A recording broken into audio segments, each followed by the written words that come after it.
Alright mate, I hope this works. I thought this would be a good idea. Instead of typing the whole thing up, you could just come and click on a little video.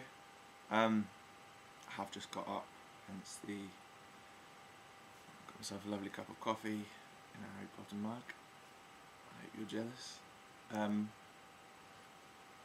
So I'll give you a quick rundown of the thing I was thinking about. I tried to explain it to you the other day, but I don't know how far I got. So I think we make Penfold still a narrator, but we make him really, really nice, like old man, creepy nice, kind of a bit frail, a bit pale. He starts telling the story rather than... well, no, okay, let me just... okay, so, and he's been telling Sam, he finds out about Sam's affair. Let's say Sam confides in Penfold, they're actually friends. Like, he's not just some old authority figure, they're actually friends, but in that sort of young person, old person way. And he's been telling Sam, Penfold has been telling Sam he can't be having this affair because it goes against the butler's code, and that the butler cult will fuck him up for it, basically. Sam's like, no way Penfold, that's all died out now. Like, he hasn't heard from them ever since he was raised there, and it's gone by the wayside like so many old traditions. He said they just don't hold those beliefs anymore anyway. Penfold's like, oh, you should want to know. And yeah, and then so what's her face shows up dead. She's got the suicide note, and Sam's like, fuck. And Penfold's like, I bet this was something to do with the butlers. And Penfold's like, I'm sure this is something to do with the butlers. And Sam's like, no mate, something else has gone on here. Definitely. And then in the plot of the play, it unveils that the suicide note is about Sam, about them having an affair, about Sam trying to break up with her. So all of a sudden the blame lies with Sam. Then it transpires that Sam didn't do it because of the whole dyslexia thing. We could keep that, dunno. I quite like it. It's a nice twist. So then you're like, who did do it?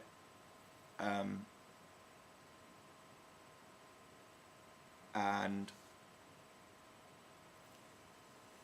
oh yeah, so not really sure how it works exactly, but in my mind it would be a nice dramatic sort of second half to the play. Penfold's like, oh, it was the cult of the butlers, it was the cult of the butlers, and they're like, no it wasn't, let's try and suss this out.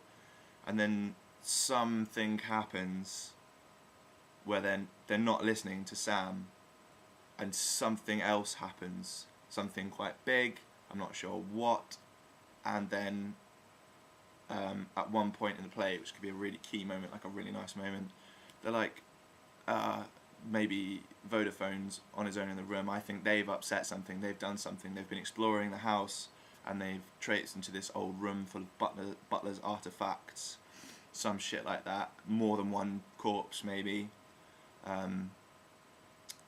maybe like pictures, like a shrine to the ex-wife as well of the household, could be quite cool.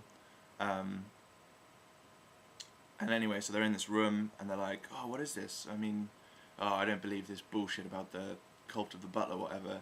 Blackout, lights back up, they're surrounded by butler figures or whatever, and that could be intermission. So like there's fucking loads of them and they're shit scary. Or something like that, or just shadows. And then it transpires that Penfold is in fact the leader of the cult of butlers, and he unveils his nice facade to be this fucking malevolent thing, and thus a whole kind of chase ensues where they're trying to kill Vodafone and Ericsson, and maybe Sam can somehow be the one to save them. I haven't bothered about thinking about this, it's just sort of waxing lyrical, I'm not sure how much sense I've made, but that's essentially it. And I thought the whole thing, whilst being still very slapstick, because I really enjoyed writing that, it could be a lot darker, like most characters, like white makeup, like really dark eyes, like old grimy suits, show that really sinister, like have some sinister music playing. So kind of like a mix of dark and slapstick. Not as far as League of Gentlemen, but you know, it's not a million miles from that. So yeah, see what you think. I really don't know how much sense you've made. If you need to give me a ring, give me a ring. I mostly just wanted to see whether I could upload a video to Google Wave, because I am very impressed with this. Anyway, see you later, mate.